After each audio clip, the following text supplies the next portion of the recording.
When was the last time you were horrible at something? I'm talking embarrassingly bad. Unsure? Ask your parents, your spouse, or your closest friends. Was it the first time you picked up a racket? Tried a new card game? Cooked a new dish? Life is full of things we're not good at. From parallel parking to flossing regularly to eating healthier, we all have things we struggle with. When possible, we tend to avoid them. Parents often wish they were more consistent in disciplining their children. You might wish you could get to bed earlier so you can wake up on time or be more frugal and not spend so much. The list of things we fall short on is long, filled with things that don't matter to those that do. Yet, life is full of things we must do. We must go to school. We must go to work. We have to parent. Not doing those things creates another slew of problems we want to avoid, so we do them. But if the classroom isn't your thing, tough luck. The work still has to get done. If you're not great at budgeting or paying bills, too bad. It still needs to be handled. Your 20 subscription services won't cancel themselves after all. The reality is this: everything you've ever started, you were terrible at. Whether you were a chess prodigy or had a natural golf swing, you began knowing nothing. From learning to ride a bike to tackling algebra, from potty training to tying your shoes, life is full of things we initially don't do well. So if the things we're bad at are optional, we choose not to do them. But in life, some things aren't optional, and we have to push forward, done poorly or not. Can you relate? Think of some of your own poor starts. Chances are, the first time you ever did something, it wasn't great. It was probably terrible. Maybe it was okay. Likely, it was poor. The point is, we all have poor starts.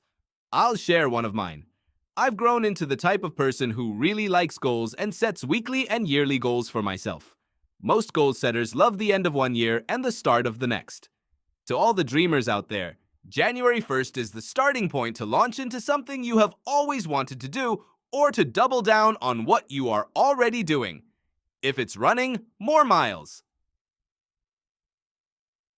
If it's reading, more books. If it's dental hygiene, more flossing.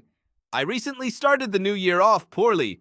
If I could personify my goals, I would describe them as a marathon runner about to move at the sound of the starting pistol.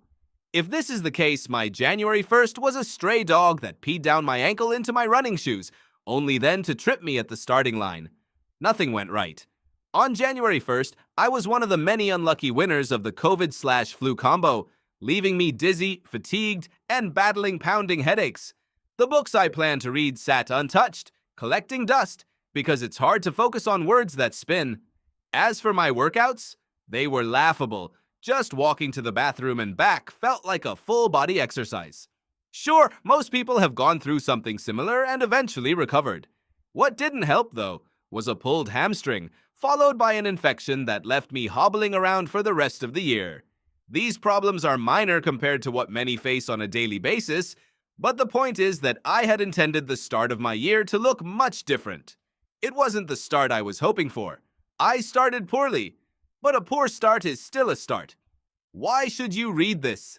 This is a book about chasing dreams, completing goals, developing habits, and being terrible at them.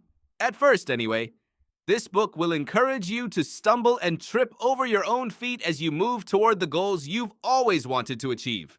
It won't always be graceful. In fact, it will often feel discouraging, as if you're making no progress at all. But even a stumble has direction, and it might as well be taking you toward the things you've always dreamed of doing.